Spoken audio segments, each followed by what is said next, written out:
டெல்லியில் தமிழ் சங்கத்தில் பேச போயிருக்கேன். நான் இந்த மாதிரி இன்னும் 2 பேர் எல்லாம் உட்காந்து மேடையில் உட்காந்துருக்குறோம். எதுக்கு அவங்க மாரி உட்காந்துருக்காங்க எல்லாரும். இப்போ ஒருத்தர் வர்றார், யாரோ ஒருத்தர் வர்றார், அத்தனை பேரும் எழுந்துச்சு நிற்கிறாங்க. அவரை கண்ட உடனே அத்தனை பேரும் எழுந்துச்சு நிற்கிறாங்க. எல்லாரும் நிற்கிற போது நான் மட்டும் உட்காந்துருக்க முடியுமா? நானும் எழுந்துச்சு நின்றுட்டேன். கிடுக்கிடுன்னு அவர் மேடையில் ஏறி இங்கேருந்து வந்தார். வந்தவர் என்ன பண்ணார், டக்குன்னு என் காலை தொட்டு கும்பிட்றார். யார் வந்தவர்? எனக்கு பயமாக போச்சு. என்னடா இது, அவரை எல்லாரும் மரியாதை பண்ணுறாங்க, அவர் எனக்கு மரியாதை பண்ணுறாரு என்னன்னு. யார் நீங்கள், என்ன சார் இருந்தது காலை தொட்டு கும்பிட்றீங்களே அப்படின்னு. ஏன் சார், நான் உங்கள்கிட்ட தானே சார் படித்தேன்னார். என்கிட்ட படிச்சிங்களா? எப்போ படிச்சிங்க? எனக்கு மாங்குடி சார், ராமமூர்த்தின்னு பேர். இங்கே நான் இங்கே சென்ட்ரல் கவர்மெண்ட்டில் செக்ரட்டரியாக இருக்கேங்கிறார். செக்ரட்டரியாக இருக்கேங்க.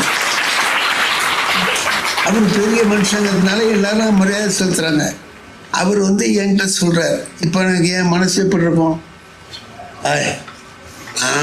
நான் ஒரு செக்ரட்டரியை நான் உருவாக்கிட்டேன்.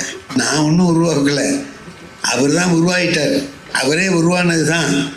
ஆகையினால என்னுடைய வாழ்க்கையில் நினச்சி பார்த்தோம்னா கூட எப்படி இருக்குன்னு கேட்டிங்கன்னா, பெரிய சாதனை செஞ்சது மாதிரியும் இருக்குது, ஒன்றுமே செய்யாதது மாதிரியும் இருக்குது.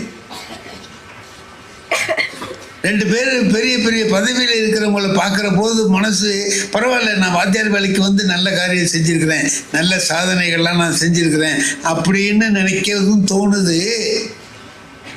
இந்த கிளாஸ் கழுவுறவனை பார்த்தா, இதை விட திருவாரூர் பஸ் ஸ்டாண்டில் ஒருத்தன் ஒரு மூளை சரியில்லாமல் ஒரு பையன் லூஸ் மாதிரி நின்றுக்கிட்டு இப்படி அலைஞ்சிக்கிட்டே இருந்தான். நான் போகிறேன், என்னை காமிச்சு சொல்கிறான், இவர் தான் எங்கள் வாத்தியார், இவர் தான் எங்கள் வாத்தியார், இப்படி தான் நான் படித்தேன். எனக்கு அவன் தெரியும், அவன் என்கிட்ட படித்தவன் தான். அவன் என்னமோ அப்படி ஆயிட்டான், என்னால் இல்லை, அவனாவே அப்படி ஆயிட்டான். அது அவன் ஆனதுக்கு நான் காரணம் கிடையாது. அவன் என்னமோ ஆயிட்டான். எங்கள் வாத்தியார் தான், எங்கள் வாத்தியார் தான். நான் அப்படியே மெதுவாக அவன் கண்ணில் படாமல் போயிடுவோன்ட்டு கிட்ட வந்துட்டான். சார் எப்படி அப்படின்னா, வாடாப்பா என்ன விஷயம் அப்படின்னு. உங்கள்கிட்ட தான் படித்தேன் அப்படின்னா.